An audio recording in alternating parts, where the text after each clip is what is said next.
la clínica en sí.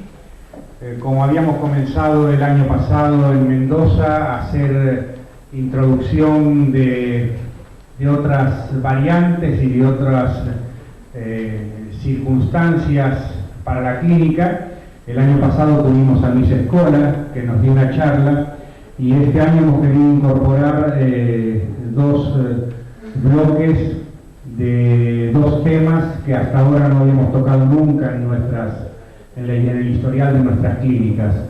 Uno es de la psicología deportiva y el otro referente al trabajo que realizan los asistentes, cosas que muchos de ustedes realizan durante el año.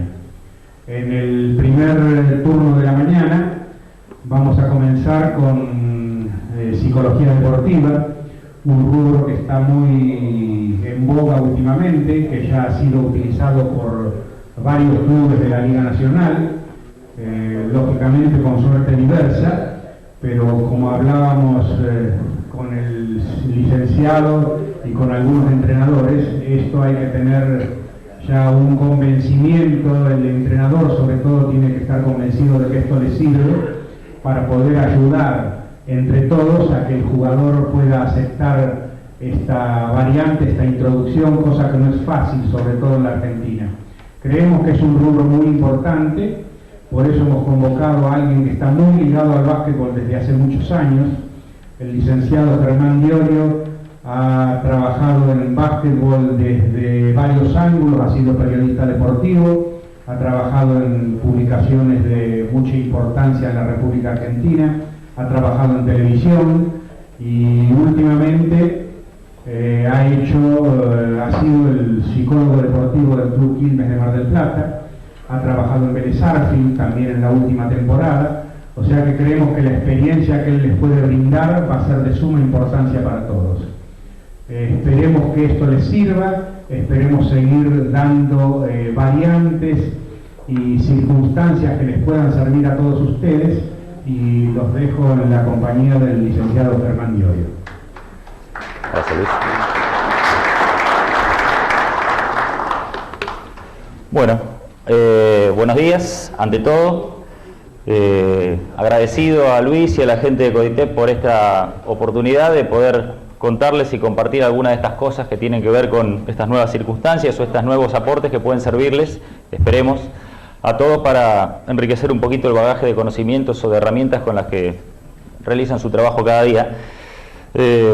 Por un lado decía agradecido, por otro lado apurado, porque a la hora de tratar de dar un pantallazo sobre psicología deportiva, un tema que tal vez a algunos les genere inquietudes y a otros incertidumbre por algún desconocimiento o cosas por el estilo, se hace intenso. Así que voy a tratar de ir rápido en la medida de lo posible, de hacer un pantallazo general sobre qué tiene que ver el psicólogo deportivo, o cuáles son las herramientas o cuáles son las cosas que podemos o hacemos habitualmente en planteles o en equipos o con jugadores, obviamente también con entrenadores, y si da el tiempo, sobre el final tal vez tratar de algunas de las cositas que tienen que ver específicamente con la función del entrenador, ¿no? Básicamente cómo se los ve a ustedes de este lado, ¿no? En algunas cuestiones, patrones comunicacionales y algunas cosas que tal vez generen alguna inquietud. Arrancamos con por qué y para qué psicología deportiva, y el punto 1 tiene que ver tal vez con algo común, ¿no? Con las cuestiones que nos encontramos siempre, cuando digo nos encontramos digo los psicólogos deportivos, ¿no? O los psicólogos, a la hora de tratar de encarar la función dentro de un equipo deportivo. Básicamente la gente común que se acerca a mi consultorio particular o al consultorio de cualquier psicólogo, cada vez hay más, ¿no? Psicólogos y consultorios, se acerca para tratar de solucionar problemas, gente con angustias, gente con problemas, con situaciones personales, gente con carencias, gente que está sufriendo básicamente. Y ese es el perfil que tenemos los psicólogos para el común de la gente, ¿no? Básicamente el estereotipo o la tipología del deportista es la de un tipo exitoso, un tipo sano, un tipo feliz, un tipo que hace algo que le gusta hacer. Y cuando hablo de deportista, hablo de los jugadores y hablo también de los entrenadores, ¿no? Gente que trabaja de lo que le gusta y que disfruta su trabajo. Entonces, si el psicólogo es todo eso, o nos acercamos al psicólogo por aquellas razones que decía hace unos instantes, obviamente suena en primera instancia incompatible tener un psicólogo. ¿Para qué queremos un psicólogo dentro de un equipo si se supone que lo que nosotros manejamos son cosas sanas, cosas exitosas, cosas lindas, cosas agradables?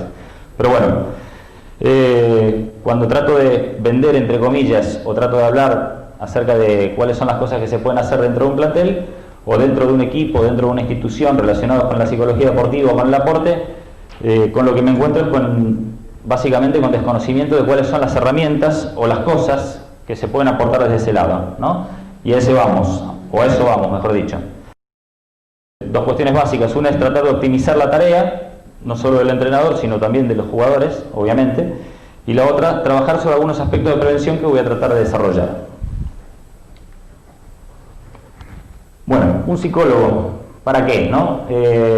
Se habla mucho de distintas situaciones, ¿no? Como por ejemplo del estrés que se genera a diario en todo tipo de competencias deportivas, estrés, presión y un montón de cosas que nos toca vivir y nos toca sobrellevar a lo largo de toda la campaña, ¿no? Más en competencias como la Liga Nacional, competencias de 8, 9, 10 meses, en los que hay que convivir con un montón de gente que a veces no es la gente que elegiríamos para convivir, ¿no? No es la gente con la que habitualmente estamos, no son nuestros amigos, no es la gente de nuestro entorno cercano. Toda esa situación, tanto la de la competencia profesional como también la competencia o el trabajo de formación de jugadores, genera un estrés, genera una carga de presión, una carga y un desgaste energético muy importante, que a la hora de llevarlo a la cancha se traduce en esos 3 puntitos que podemos ver ahí, ¿no? Pérdida de la efectividad, pérdida de la claridad táctica o conceptual y pérdida del eje de conducta. Cuando hablamos de pérdida de la efectividad, sencillo, ¿no? El tiro que entraba no entra, deja de entrar y uno a veces no llega a explicarse, no llega a comprender por qué el tipo que habitualmente tiene X porcentaje deja de tenerlo, ¿no? La pérdida de la claridad táctica o conceptual tiene que ver básicamente con el armador, el jugador, incluso el entrenador, que habitualmente tiene las cosas muy claras y de golpe, por cuestiones X, momentos de su vida, momentos de la campaña, momentos de su día a día, deja de tener esa claridad, deja de ver las cosas con la misma claridad con las que las ve habitualmente, ¿no? Seguramente, repasando historia reciente o trayectoria, se van a dar cuenta que hay momentos en los que están más lúcidos que otros, ¿no? Y eso no tiene que ver solamente con el estímulo externo, sino tiene que ver con cosas que ustedes, o que todos, podemos corregir y podemos tratar de manejar. Y la otra es la pérdida del eje de conducta, ¿no? El jugador o el entrenador, que en algún momento se le salta la cadena, se le suelta y pierde no solo la claridad, no solo la efectividad a la hora de aplicar cosas, sino también provoca situaciones dentro de la cancha que terminan con sanciones, con técnicos, con equipos que se van de foco dentro del partido y un montón de situaciones desagradables que terminan provocando que el partido se termine perdiendo o que la armonía del grupo se termine yendo. Todas esas situaciones afectan al grupo, que obviamente cuando un compañero, un tirador que tiene un porcentaje empieza a tener menos porcentaje, el funcionamiento, por cuestiones obviamente técnicas, empieza a no ser el mismo de siempre. No solo hablamos de un tirador o de un goleador, hablamos de cualquier tipo de jugador o de cualquier compañero que tal vez aporte cuestiones o anímicas o personales o buena onda o lo que fuere, ¿no? Tranquilidad. Cuando una parte de la estructura deja de funcionar o no funciona como funciona habitualmente, lo que pasa es que el ecosistema del plantel se resiente y el equipo empieza a funcionar de distinta manera. Más de una vez también obviamente se habrán encontrado con situaciones de este tipo, ¿no? El equipo deja de funcionar y no sabemos bien por qué. Le echamos la culpa que tal goleador o tal jugador o tal situación particular no es la misma que era, y a veces lo que esperamos es que el tiempo resuelva ese tipo de situaciones. Y lo concreto es que no siempre es el tiempo el que puede resolver esas situaciones, sino que más de una vez, con cuestiones e intervenciones sencillas, podríamos resolverlo y evitar tener que sentarnos a esperar que las cosas por arte de magia vayan sucediendo y resolviéndose. Siguiendo con algunas de las cuestiones que tienen que ver ya específicamente con dos temas claros, ¿no? O claves que se usan o de los cuales hablo mucho cuando trabajo con equipos. La serenidad y la concentración, todo el mundo piensa que son dos cosas que vienen de fábrica, ¿no? Un tipo es sereno porque es sereno y un tipo tiene concentración porque es concentración. El deporte evolucionó muchísimo en los últimos años, no se lo voy a explicar a ustedes, ¿no? Antes había un entrenador solo que iba con las pelotas, con las planillas y con un montón de cosas más. Se fueron sumando un montón de especialidades o especializaciones, desde el asistente hasta el preparador físico, médico, nutricionista, un montón de cosas. Y obviamente hay cuestiones anímicas o mentales de las cuales se habla siempre, ¿no? Leemos las crónicas periodísticas, las propias declaraciones de ustedes a veces, y muchas veces vemos que perdimos por cuestiones anímicas, porque el equipo no supo manejar la presión, porque no estábamos concentrados, porque no estuvimos serenos o un montón de cosas más, ¿no? Bueno, esas cosas se trabajan.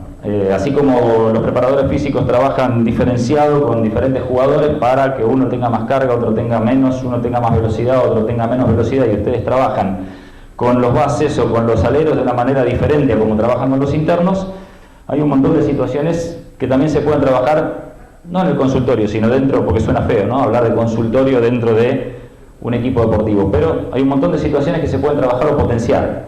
Una de ellas son la serenidad y la concentración, pero también podemos trabajar a la hora de hablar de jugadores o etapa de formación de jugadores, podemos trabajar situaciones de contenidos, ¿no?, de las cuales vamos a tratar de, o voy a tratar de explicar un poquito más adelante. ¿Qué puede ayudar a prevenir un psicólogo? Bueno, un montón de cosas, ¿no? Hablamos de prevención y suena, tal vez está raro hablar de prevención dentro de, como decía al principio, un estamento supuestamente sano o lleno de gente sana o exitosa como es un equipo deportivo, ¿no? Pero el deportista, como dice ahí, es un ser humano, sufre angustias, ansiedades, depresiones y un montón de cosas más. Es una persona, ¿no? Ustedes son personas, son deportistas, son seres humanos, son personas y todos sufren lo mismo que sufrimos todos los mortales comunes.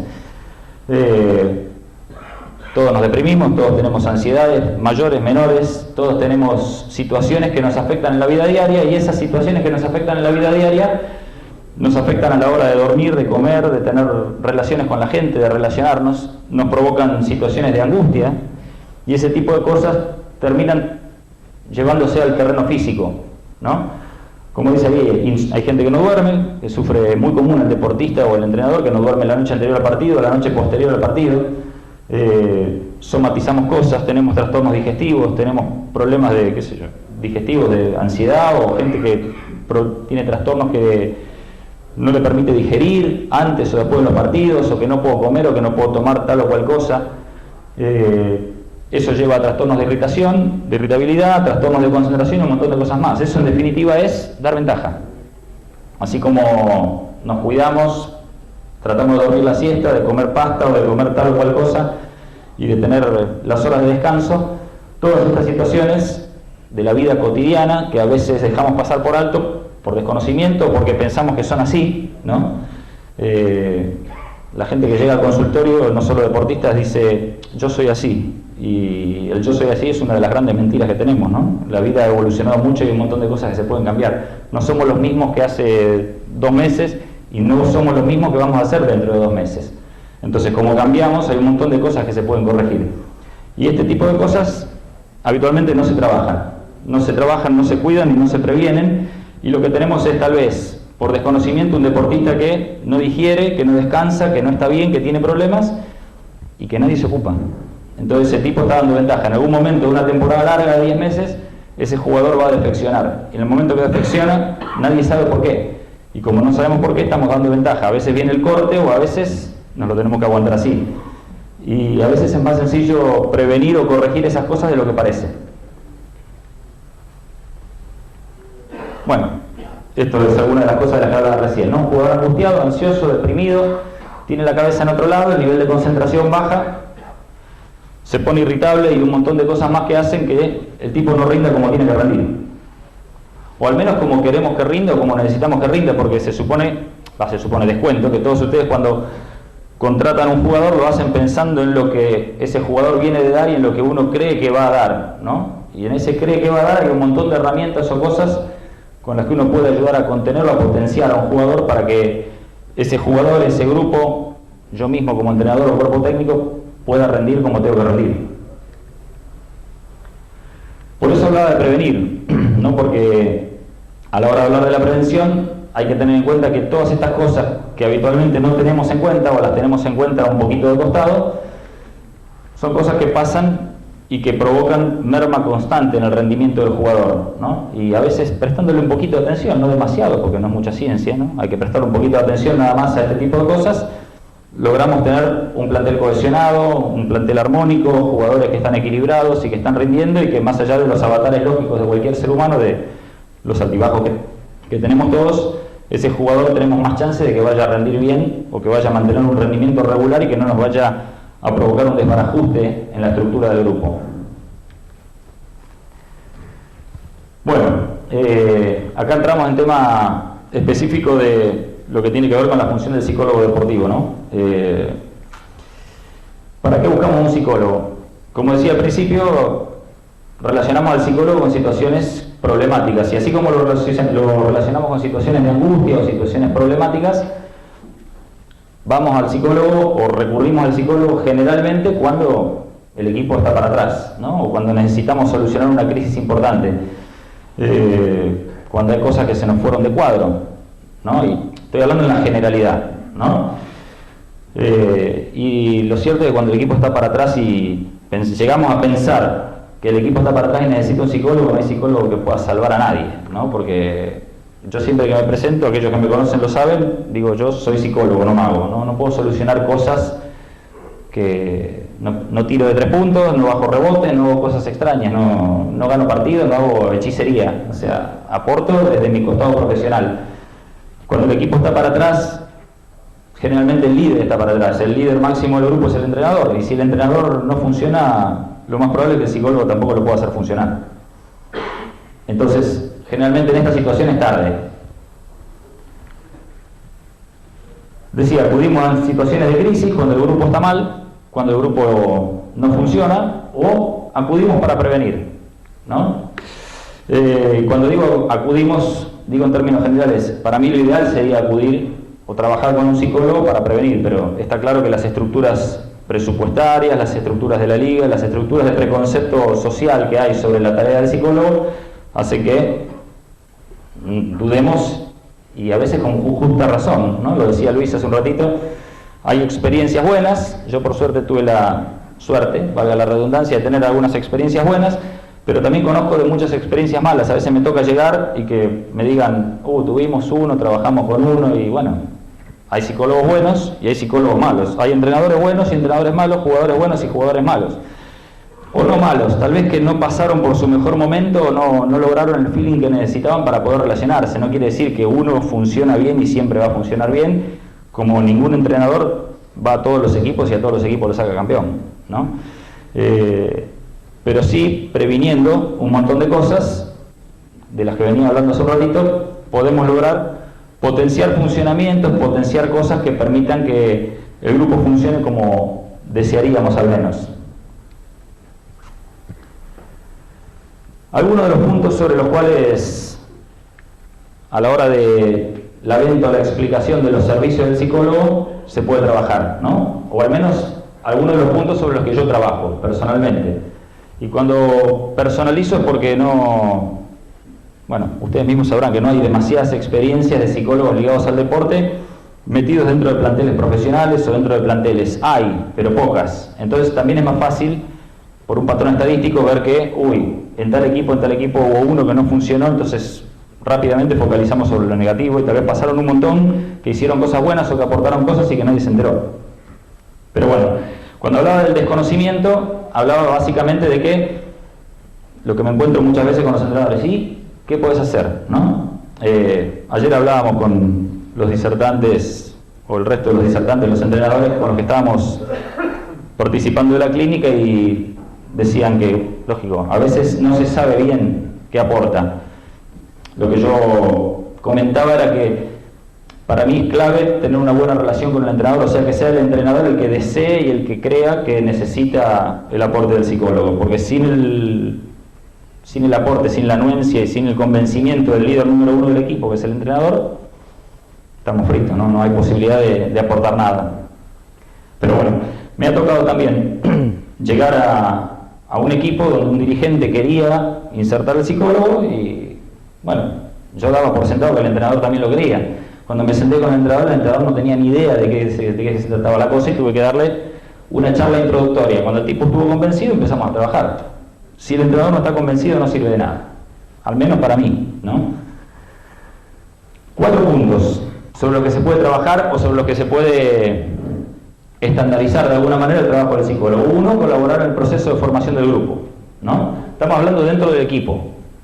¿no? Un psicólogo insertado dentro de un equipo, un plantel profesional o un plantel de divisiones inferiores o lo que fuere. Colaborar en el proceso de formación del grupo, que tiene que ver básicamente con algunas cuestiones como trabajar sobre las estructuras de liderazgo, trabajar sobre los patrones comunicacionales, tratar de conocer a los jugadores, ahorrando de tiempo a veces a los entrenadores de tener el contacto personal con los jugadores, no porque ustedes le vayan a escapar, sino porque a veces está comprobado que no tiene tiempo. A veces uno se focaliza mucho, no solo en la pretemporada, sino a lo largo de la temporada, en un montón de cuestiones tácticas, scouting, etcétera, etcétera, etcétera. Logística, ¿no? Porque también a veces en la Liga Nacional hay que estar pensando en un montón de cosas que no son realmente directas a la función del entrenador, y nos encontramos con que tenemos a veces algunos problemas que por desconocimiento de algunas cuestiones, ¿no? Entonces, a veces o no tenemos las herramientas o nos guiamos por patrones aprendidos, y establecer una estructura de liderazgos a veces no es tan fácil como parece, o es más fácil de lo que parece, teniendo la formación o teniendo las herramientas básicas para poder hacerlo. Establecer patrones de comunicación acerca de cómo le hablamos o cómo no le hablamos a tal jugador, o cuáles son los patrones o las maneras o los lenguajes con los que tenemos que hablar. Ahora después voy a tratar de profundizar un poquitito sobre eso.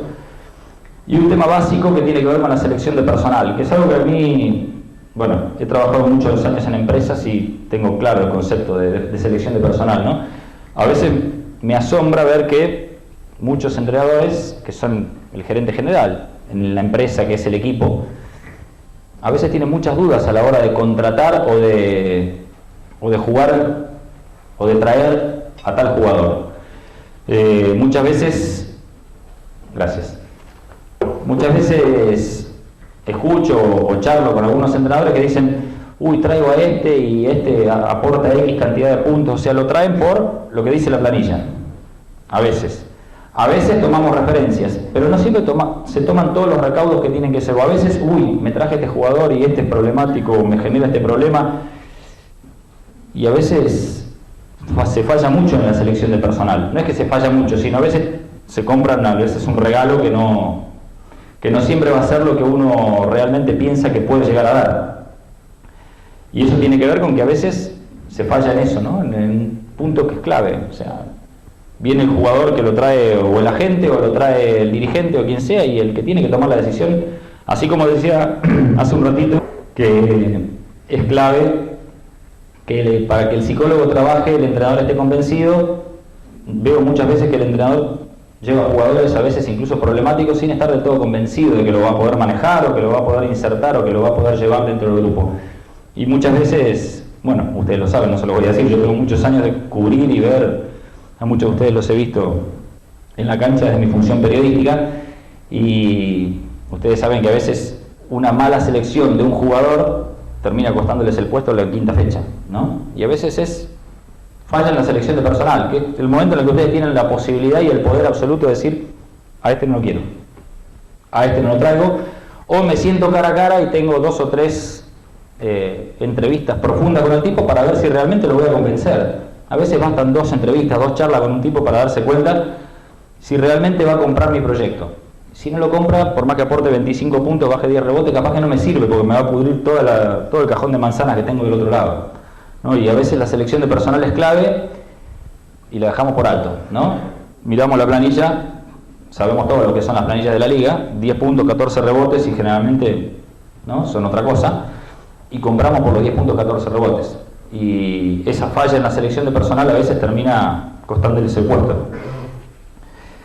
Trabajamos dentro de esa historia también dentro del armado del grupo, con la inserción de jugadores en caso de lesiones, en caso de recambio. Es algo habitual, ¿no?, que se da dentro de las estructuras de la liga. Un jugador que se lesiona, un recambio que hay que hacer, y a veces no es tan fácil adaptar a un jugador. No es fácil adaptar al jugador porque el jugador que viene necesita conocer el terreno nuevo y a veces necesita una contención especial, y a veces hay que darle contención al resto del grupo para tratar de abrir espacios para que esa pieza pueda insertarse. A veces obviamente el entrenador tiene mucha cancha y lo puede manejar, otras veces no tiene el tiempo, otras veces la presión de la competencia en el momento en el que está no le da para ver algunas cosas.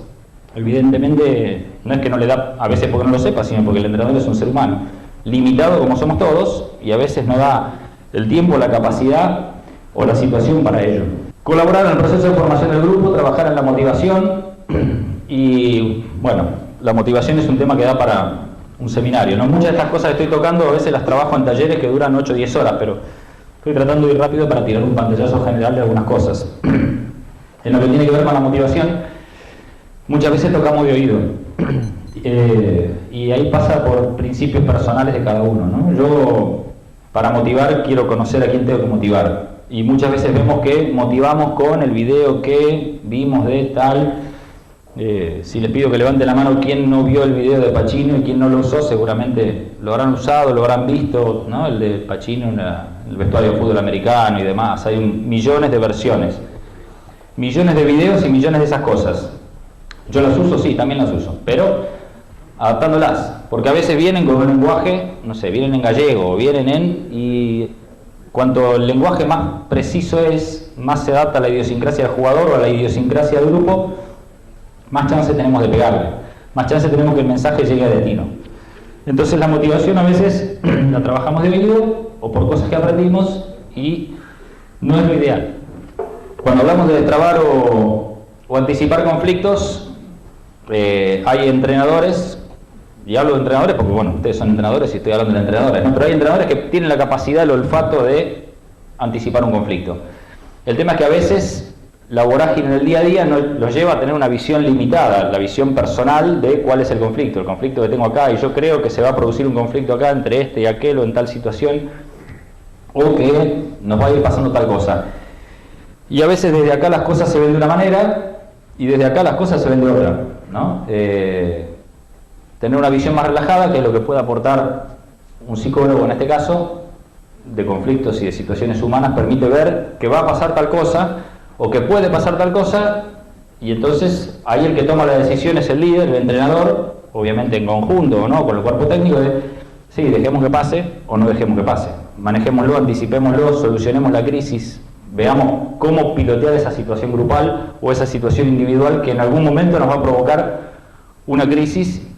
Y lo que suele pasar habitualmente es que este tipo de crisis se dan en el peor momento. Sabemos que va a venir, la dejamos, la corremos para adelante y la crisis, la bomba explota. Como la fuimos corriendo y la fuimos pateando, no explota en la fecha 10. Explota cuando estamos peleando la clasificación para los playoffs, o en pleno playoff se pudrió todo y a veces no hay posibilidad de solucionar. Y a veces esas cosas que ustedes mismos ven o podrían ver, como no hay tiempo, no hay la posibilidad de tener una mirada relajada sobre eso, lleva a que no podamos anticipar o ver esos conflictos que nos terminan provocando gran perjuicio a la hora del día a día en la competencia. Y bueno, básicamente aportarle otra visión, otro ángulo al entrenador, ¿no? Yo siempre digo que una de las cosas más lindas que tiene el costado ¿no? El que trato de trabajar, es ver cómo el entrenador a veces se relaja un poco porque se enriquece con una visión diferente, ¿no? Obviamente no estoy para decirle si funciona bien la defensa o no funciona bien el box out o cosas por el estilo. Puedo no saberlo, pero no es mi función. Mi función es laburar sobre otras cosas, y ese otro ángulo que uno le da de cuestiones humanas libera, relaja y permite que el entrenador se pueda concentrar en lo que más le gusta hacer, que es entrenar.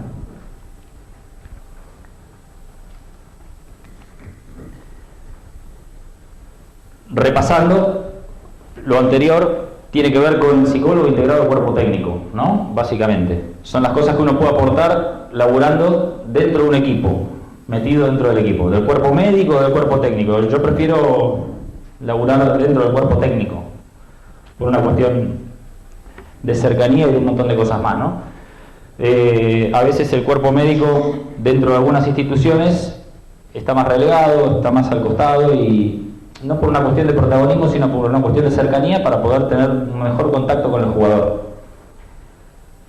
Se puede trabajar como asesor externo del entrenador, es un formato que se usa mucho, tal vez alguno de ustedes lo ha usado, tener un psicólogo que de vez en cuando hace observaciones, aporta cosas, un lineamiento a seguir, o que sirve de descarga, o que le sirve también al entrenador incluso para poder manejar, potenciar, o para poder formarse y enriquecerse en temas que tienen que ver con un montón de temas de los que evidentemente ustedes con los que ustedes laburan a partir de cosas que aprendieron en su vida cotidiana o en su vida profesional o en su vida de jugador, y no digo con libros, pero no con contenidos científicos, con contenidos serios, ¿no?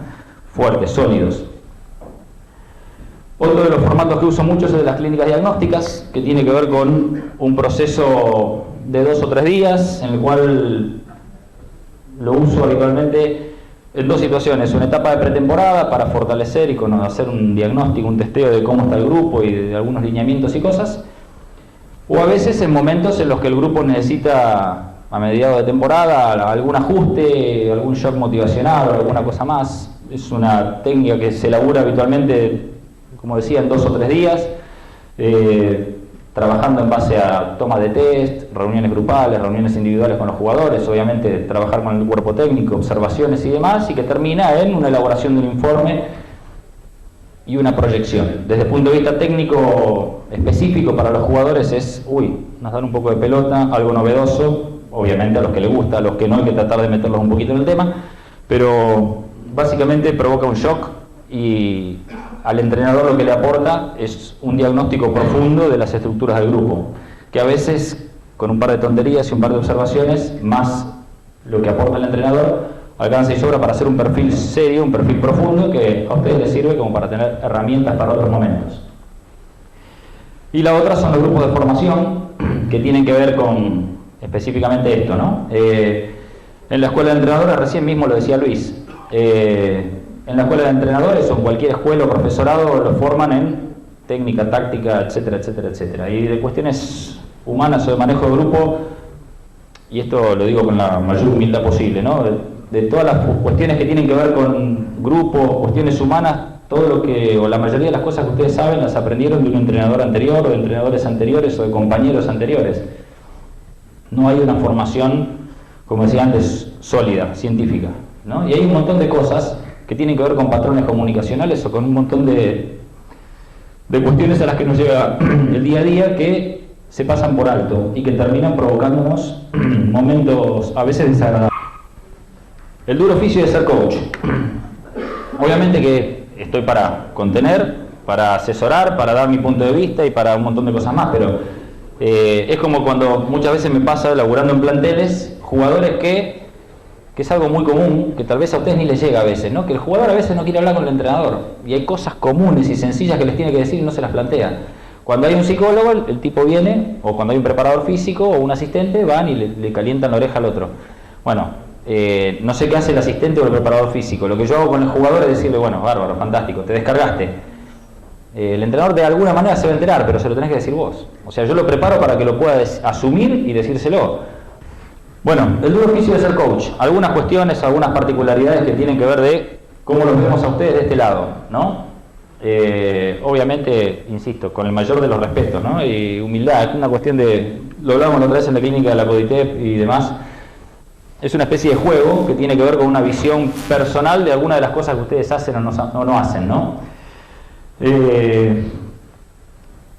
Cuando tiré esta frase, que la otra vez algunos me dijeron, bueno, vení conmigo a negociar con el técnico, no con el técnico, con el dirigente de mi próximo contrato, ¿no? Porque yo estoy convencido de esto. En básquet, en vóley, en handball, en deportes, donde el entrenador tiene demasiado poder sobre el juego, para mí un entrenador en foco es más importante que un goleador de 30 puntos por juego. 100%. O sea, 100% convencido y se lo defiendo a cualquiera esto. El tema es que muchas veces, a veces, el entrenador mismo no confía en esa situación o no la compra, ¿no? Cuando hablo de foco, hablo de la capacidad de estar concentrado en la tarea que tenemos delante. Y ahí sí hay un montón de cosas que vienen en lo innato. Yo estoy acá y me importa un pito lo que esté pasando afuera. Si tengo que pagar la tarjeta, si mi mujer estacionó el auto, no me interesa nada. Estoy acá y solamente acá. Ustedes tienen un juego y dentro del juego o dentro del entrenamiento lo que tienen por delante es eso. Bueno, la capacidad de foco es esa. Estar concentrado 100% en lo que están viviendo, en lo que tienen delante, en la tarea que tienen que hacer. Que paradójicamente es la que más le gusta hacer, ¿no? Que es dirigir un partido o un entrenamiento. Pero está siempre el lado bueno y el lado malo, ¿no? Lo que más veo es que muchísimos entrenadores atentan permanentemente, a veces por falta de conocimiento de algunas cosas, contra su propia capacidad de foco. Es como si a veces, obviamente los seres humanos somos así de tontos a veces, ¿no? Para estas cosas, pero nos metemos en quilombos y nos compramos quilombos solos. Y a veces, así como un entrenador de foco puede manejar todos los resortes de un partido, muchas veces atentamos contra, desde el banco, desde la situación, atentamos contra esa capacidad de foco y nosotros mismos nos ponemos en situación de irnos del juego o irnos de la situación y terminamos a veces entregando el partido en bandeja al rival. ¿Cómo atentan los entrenadores o cómo atentan muchos de ustedes contra esa capacidad de foco? Bueno, ahí hay 3 cuestiones básicas, pero hay un montón, ¿no? Falta de conocimiento o formación en temas inherentes a su tarea, ¿no? Algunas son inherentes a la tarea, otras no, pero bueno, psicología, manejo de grupos, ¿no? Management, reglamento, logística, un montón de cuestiones. Inglés, ¿no? En una liga donde hay extranjeros, el inglés es importante. Es muy divertido a veces verlo por televisión o cómo hablar con los extranjeros, pero cuanto mejor hablen inglés, mejor. Porque van a poder comunicarse no solo con sino con el reclutador, con el agente y con un montón de gente más, ¿no? Van a poder leer cosas que no pueden leer. Psicología, manejo de grupos, este ya es un tema más fino. Hablaba hace un rato del conocimiento y de la importancia de tener bases sólidas sobre algunas cuestiones. Y la mayoría de los entrenadores toca de oído en todo esto. Y lo peor no es que toque de oído, porque a veces uno tuvo un buen formador o tuvo buenos entrenadores y se formó bien. El tema es que ustedes se formaron, bueno, yo tengo 45, acá debe haber unos cuantos de esa edad. Si yo me formé a los 20, con un tipo, los 25 años esos que pasaron cambiaron mucho la vida del mundo y tal vez eso es lo que perdemos el foco, ¿no? Estamos formados con información antigua. Yo siempre digo, cuando empecé a ser periodista, entré a una redacción y había máquinas Olivetti y se componía en galera. Y cuando terminé de laburar, o cuando me retiré, entre comillas, del periodismo hace un par de años, fui desde Puerto Rico, mandábamos con una tarjetita así, sacaba la tarjeta de la cámara, la metía en la notebook y por Wi-Fi mandaba material que salía en calidad broadcast en televisión. Todo eso en 25 años. Bueno, así como avanzó la tecnología, avanzaron un montón de cosas, ¿no? Una de las cosas que me encuentro mucho en el consultorio son madres o padres que no pueden manejar o están aterrados por manejar a un adolescente. Obviamente a mí también me pasa porque tengo hijos adolescentes, ¿no? Todos nos encontramos con esos desafíos todos los días y los que laburan en formación de jugadores laburan con adolescentes, por ejemplo, ¿no? Y muchos de los jugadores que manejan en los planteles profesionales son adolescentes. Son pibes a los que le falta 1 o 2 golpes de horno para ser persona sólida y tenemos que laburar con patrones o cosas que son muy diferentes. Antes todas las conversaciones, los más antiguos como yo, las conversaciones eran cara a cara, eran de a uno, eran a veces por teléfono, pero generalmente cuando uno tenía que decirse algo se le decía personalmente. Hoy yo veo a mis hijos y hablan con 5 o 6 personas a la vez, por chat. No se ven la cara, no saben con quién, no saben de qué manera. Bueno, todos hablamos por chat y cosas por el estilo, pero la comunicación se despersonalizó mucho. Y dentro de todas esas historias y todas esas cosas hay un montón de cosas que aprendimos, ¿no? Incluso en educación, que aprendimos de padres, entrenadores, profesores y demás, hace muchos años que ya son viejas. O no viejas, pero hay que ayornarlas. O sea, yo defiendo mucho los principios de antes, porque el tema de principios y fundamentos, ¿no? Cosas sólidas. Pero la vida ha cambiado mucho, la comunicación ha avanzado demasiado y a veces lo que ustedes tienen que hacer, que es hacer que un mensaje llegue claro, no llega claro porque no lo están dando bien, ¿no? Por eso hablo de psicología, del manejo de grupos y un montón de cosas más en las que se pueden formar, ¿no? Además, sé que hay entrenadores, sé que hay algunos de ustedes que recurren a comprar información de este tipo, comprar en cierta, no en términos figurados, pero adquirir información de este tipo. Hay que saber de management, hay que saber de reglamento, hay que saber de logística, hay que saber de un montón de cosas, desgraciadamente, porque la Liga Nacional hace que el entrenador tenga un perfil demasiado importante, ¿no? De un gerente general. Otro de los temas por los que se atenta contra la capacidad de foco es por ser demasiado permeables a situaciones externas. Y aquí viene algo de lo que veníamos hablando recién. Si yo estoy en foco, no me importa nada lo que pasa alrededor. Pero hay gente que inconscientemente atenta contra esa propia capacidad de foco y con la familia, con el amigo, con la gente, con esto, con aquello, con buscarse tener la atención en cosas que pasan alrededor de la cancha y no en las cosas que tienen que pasar, ¿no? Algunos traen de fábrica esto, insisto, de estar concentrado, meterse en el problema y nada más. Y otras cosas se pueden aprender, se pueden trabajar. Obviamente que las trabajo en el consultorio, pero todas estas cosas se pueden trabajar porque son técnicas de focalización y de un montón de cosas más. Son herramientas sencillas y cosas que sirven para que uno pueda poner el foco, poner la capacidad de concentración donde la tiene que poner, que es en la cancha. Y la otra, bueno, lo que naturaleza no da, por falta de actitud y capacidad. Pero tratándose de un ser humano, todos podemos crecer, todos podemos mejorar, todos podemos ampliar nuestros conocimientos, nuestras herramientas y un montón de cosas.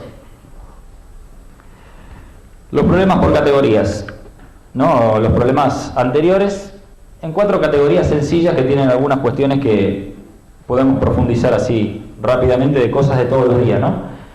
El clave, lo tiraba hace un ratito, tiene que ver con la comunicación. Pero también hablamos de predisposición, de información y de foco propiamente dicho. Comunicación. Bueno, la mayoría de ustedes habla y mucho, ¿no? Charlas técnicas, entrenamientos, charlas post partido. La mayoría, no la mayoría, muchos de los que escucho piensan que hablan bien, y no solo entrenadores, un montón de elaborado en empresas con jefes y cosas, ¿no? Pensamos que hablamos bien, cuando uno habla bien piensa que habla, ¿no? Y la cuestión es que hablar y comunicarse no es lo mismo, ¿no? Yo acá puedo estar hablando o tratando de comunicar cosas a un auditorio y bueno, está bien, le llegará a X cantidad, depende de mi capacidad lo que estoy diciendo. La diferencia entre un expositor y un entrenador es que si de acá el 90% se fue sin nada de esta charla, mala suerte, no me llamarán la próxima vez. Cuando ustedes dan un mensaje a los 12, 15 que tienen ahí, si fallan, van a perder el partido.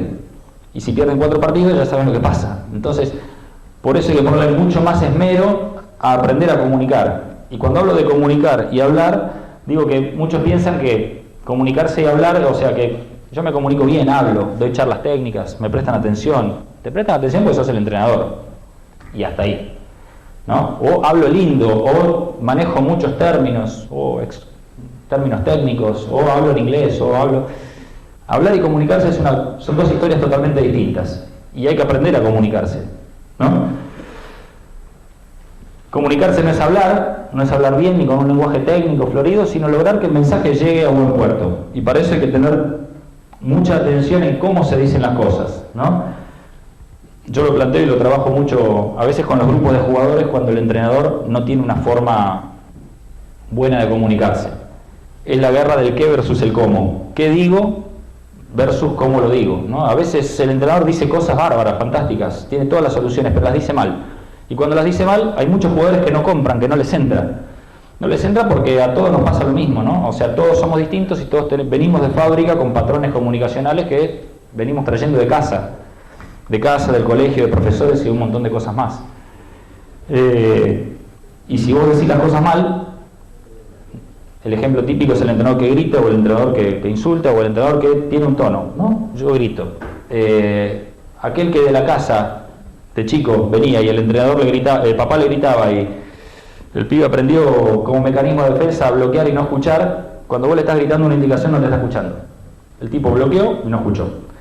A otro le gritás, lo puteás, se levanta porque tiene un espíritu particular. El tipo se levantó y salió a la cancha hecho un león.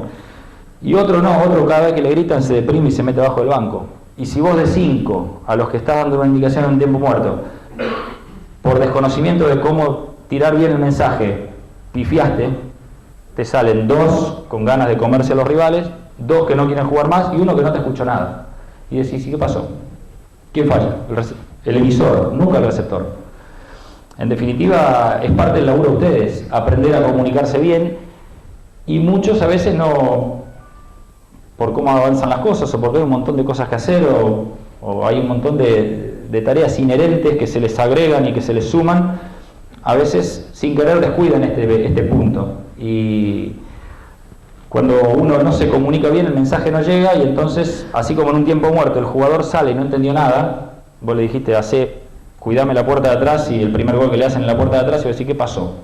Generalmente uno piensa, este es estúpido. Y a veces sí, puede que el tipo sea medio, pero desde este lado lo que yo suelo siempre tratar de enfocar o de hacer ver es que cuando el mensaje no le llega, el 90% de chances es que yo haya fallado a la hora de emitirlo, porque en definitiva se supone que el entrenador, siendo el líder, siendo la cabeza, es el tipo más preparado del grupo, por edad, por conocimientos y por un montón de cosas más. Entonces, si uno es el más preparado del grupo, uno tiene la obligación de aprender cómo hacer que el mensaje llegue a buen puerto. Y eso lleva un montón de historias, pero básicamente es eso, es tratar de ver a quién le hablamos y cómo le vamos a decir cada cosa.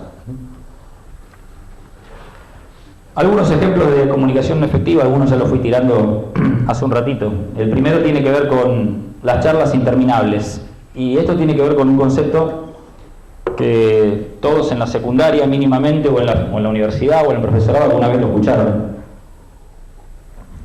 La capacidad de atención del ser humano, dicen, 40, 50 minutos.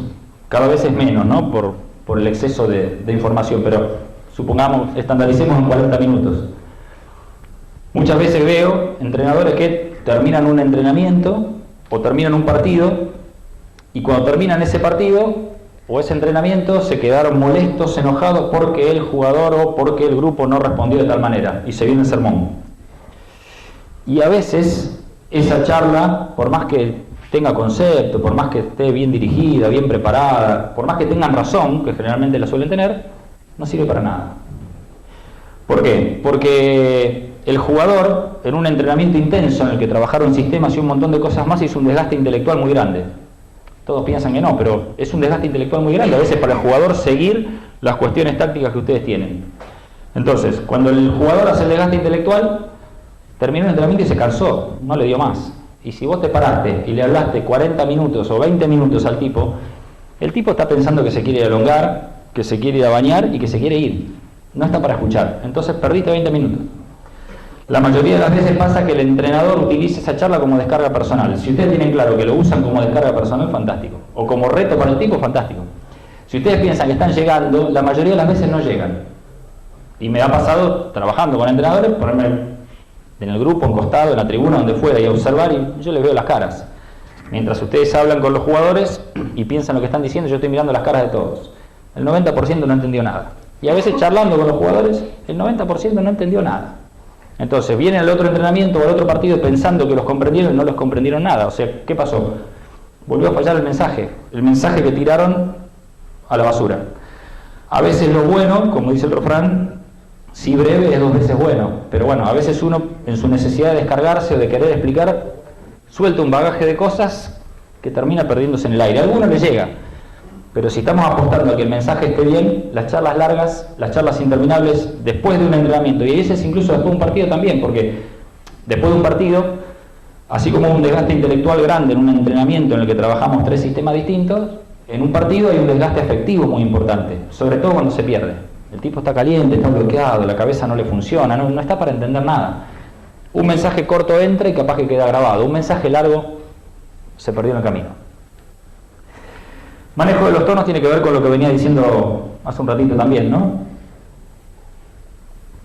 Todos venimos con un bagaje de cosas preaprendidas, y hay entrenadores que hablan en tono monocorde, hay entrenadores que hablan siempre a los gritos, hay entrenadores que no hay tiempo muerto que no lo den gritando, hay entrenadores que insultan, cada uno tiene su manera de hablar. Ahora, dentro del discurso, a la hora de hacer un mensaje efectivo, el manejo de los tonos es muy importante. Y a veces, cuando uno es monocorde, si uno grita siempre, con el tiempo la capacidad de escucha del otro se va preparando para escuchar el grito, y ya aquello que decía antes del qué versus cómo termina funcionando en contra. Cuando uno siempre grita, el día que tiene que gritar, el grito es una palabra más. Cuando uno siempre putea, cuando realmente necesita meter una puteada, la puteada no sirve porque es algo común. Y lo mismo si uno habla en un tono monocorde. A veces el manejo de los tonos tiene que ver mucho con eso, ¿no? A veces pensamos que las cosas entran por la fuerza y que un mensaje o una arenga fuerte va a terminar siendo lo que nos va a terminar dando rédito, y muchas veces pasa que no, que es todo lo contrario. Por algo que también muchas veces trabajo y charlo con entrenadores o con profesores o cosas por el estilo, ¿no?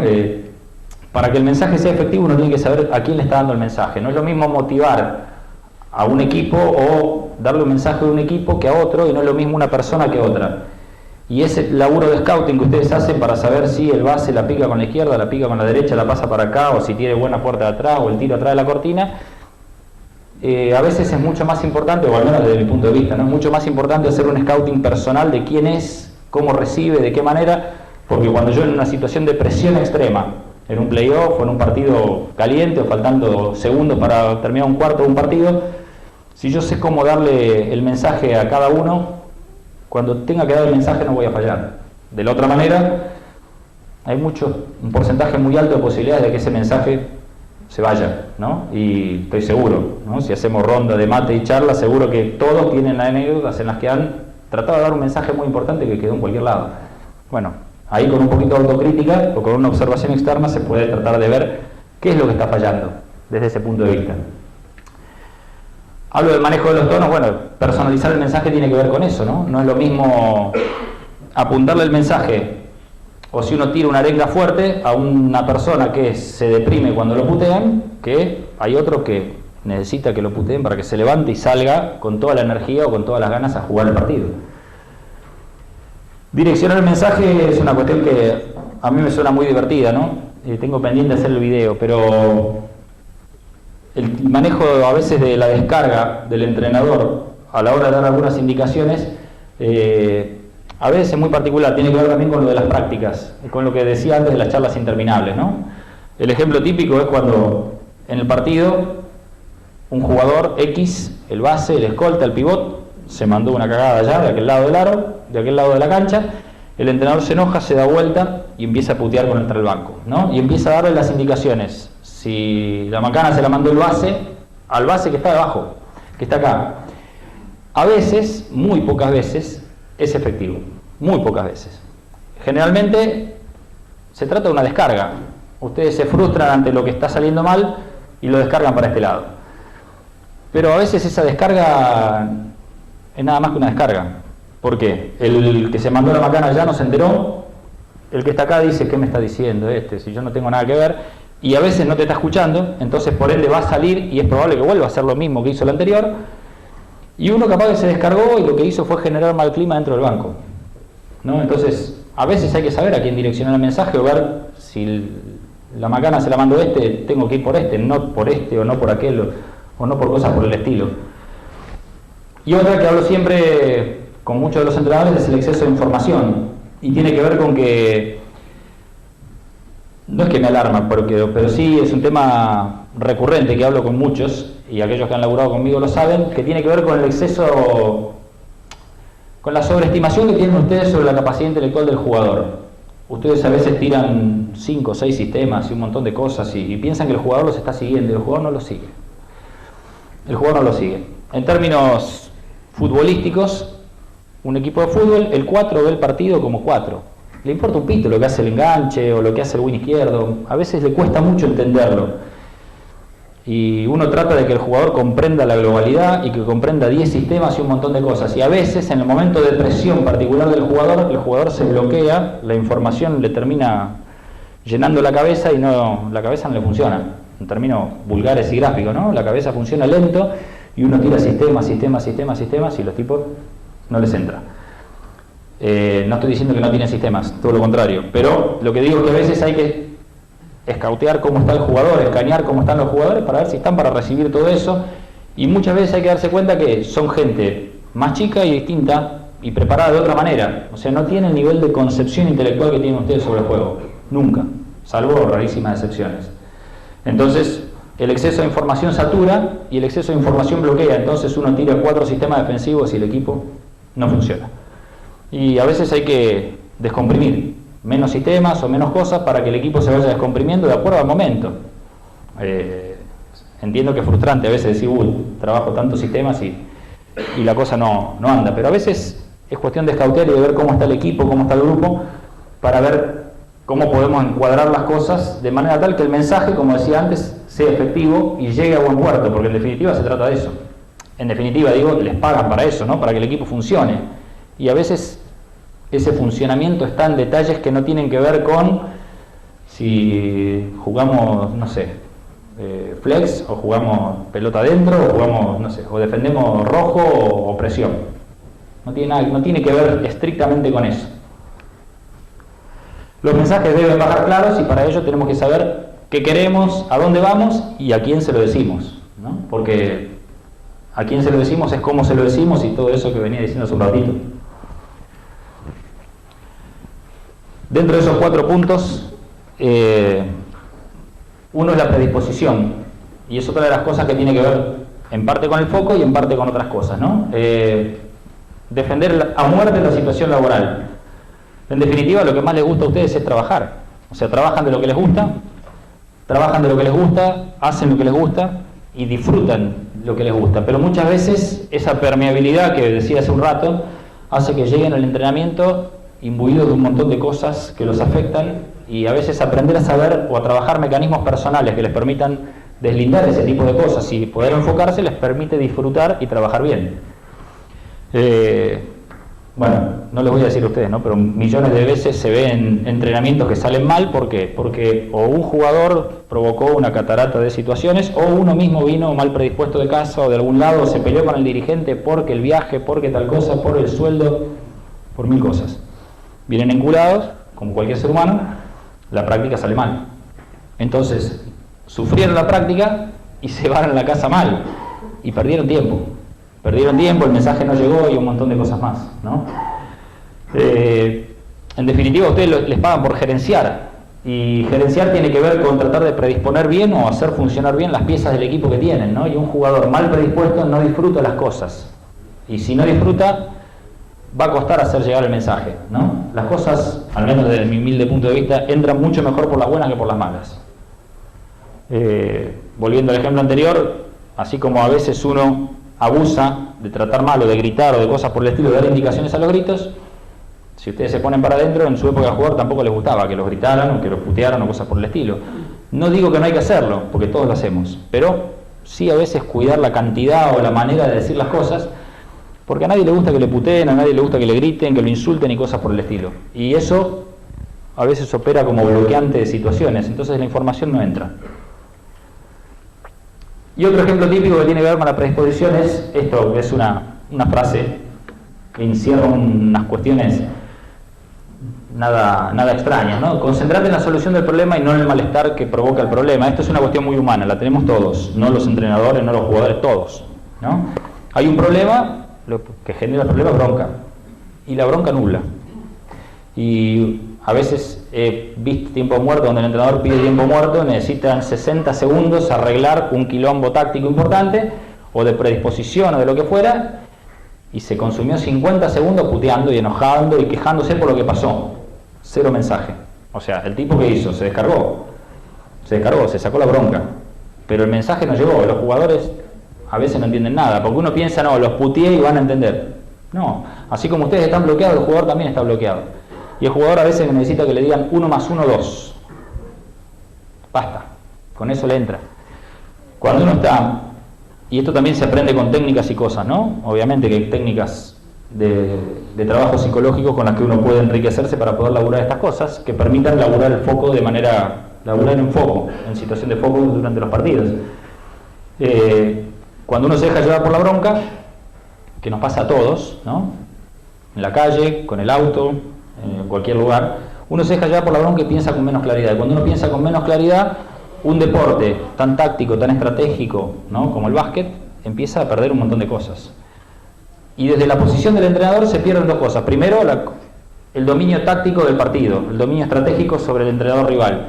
Y en el caso de ustedes, el liderazgo sobre los jugadores que tienen, ¿no?, que son piezas que tienen que manejar. Y a veces, muchos cometen el error de olvidarse de esas piezas, ¿no?, de cuál es el valor de cada pieza, ¿no? Porque aparte todas esas piezas, o sea, todas esas piezas forman un todo, y el todo es más que la suma estricta de las partes, o sea, la cohesión, la famosa química y todas esas cosas, ¿no? Y todo parte de la impronta del líder, y cuando el líder pierde esa impronta o pierde esa claridad, empiezan a producirse los problemas y empiezan a irse de cuadro algunas cosas.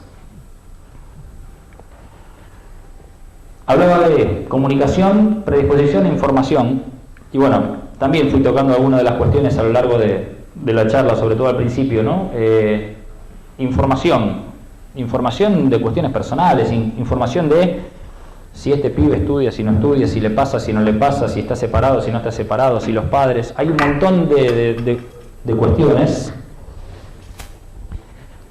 Hay un montón de cuestiones de información propiamente dicha que sirven para un montón de cosas. Por ejemplo, para no fastidiarse ante el cambio de conducta del otro. Si uno sabe que tal tiene tal problema o tal cosa, bueno, cuando venga mal predispuesto a la práctica, uno como líder va a saber y va a poder contener ese tipo de situaciones o va a poder manejarlas o pilotearlas de otra manera.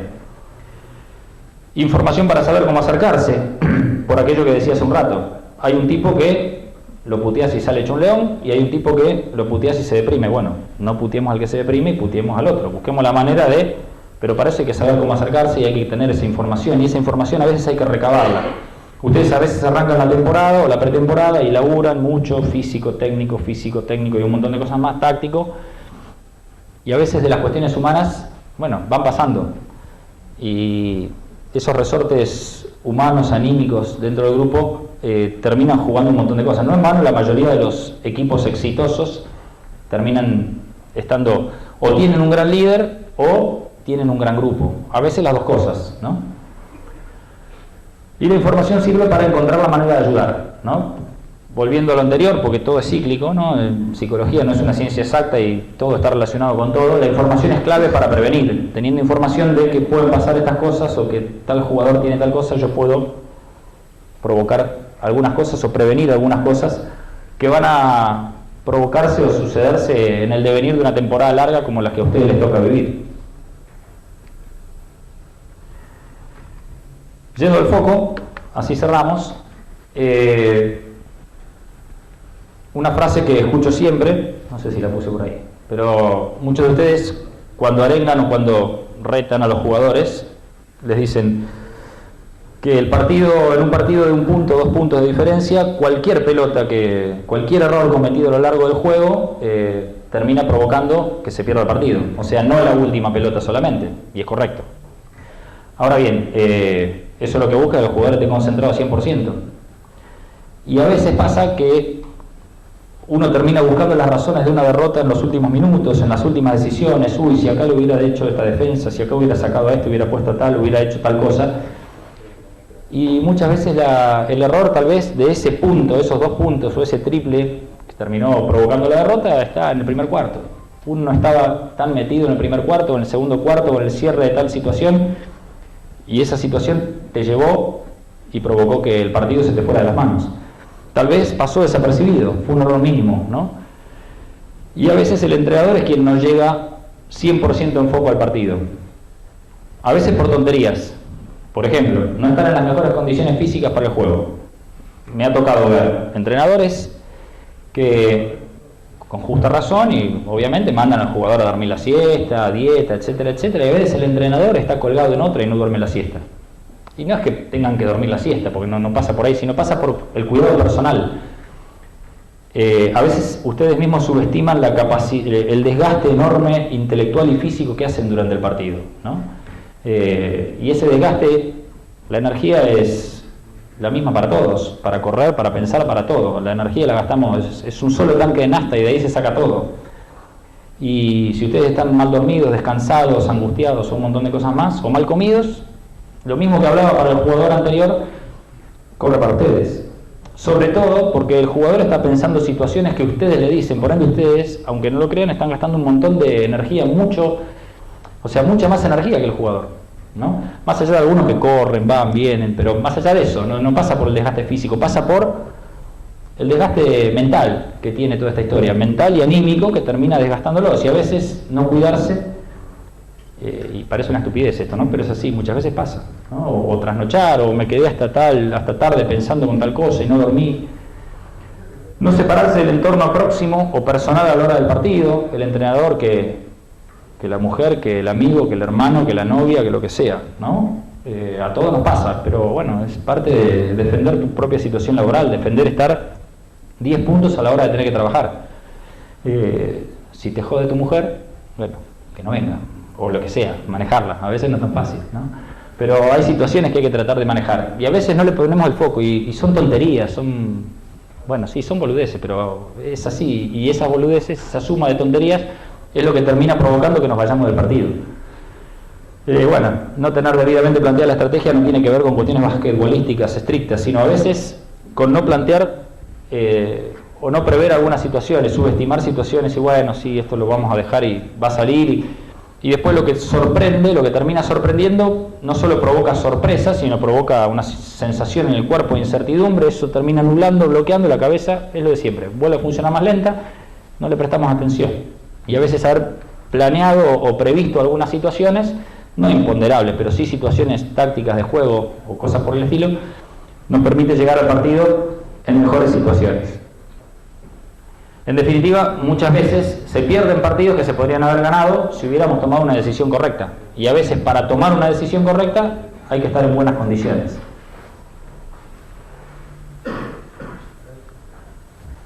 Un par de los amigos del silbato, ¿no? Adelante.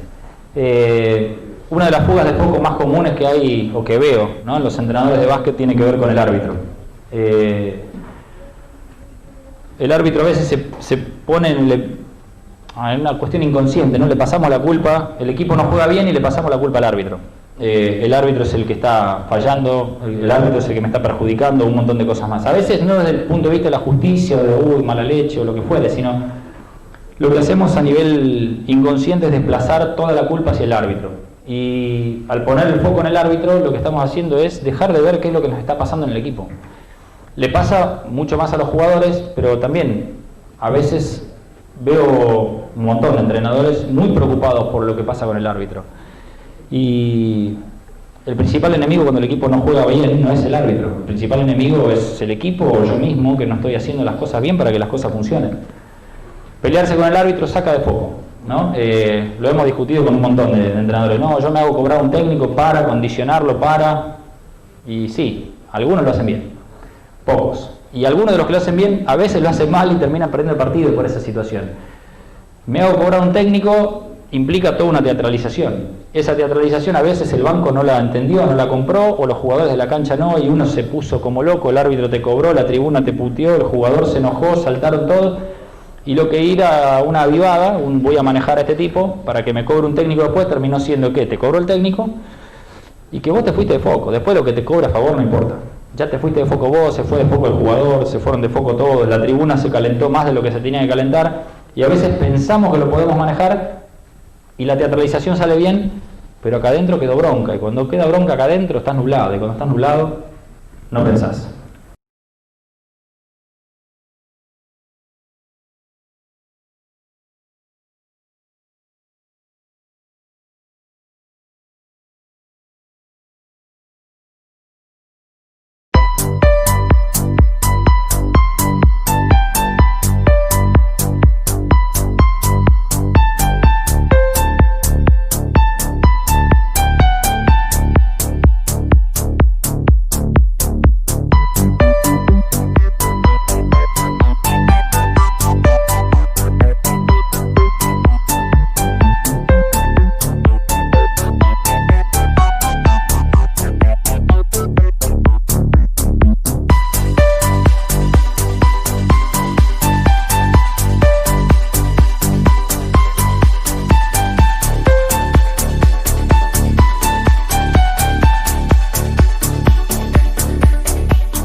La mayor comunidad de América Latina de entrenadores, profesores y preparadores físicos te muestran su estilo y forma de trabajo en clubes, asociaciones, federaciones y selecciones de Argentina y del Uruguay.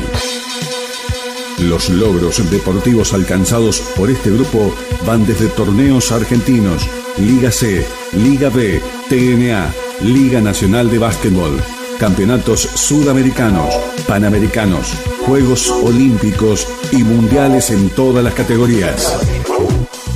Baloncesto de iniciación.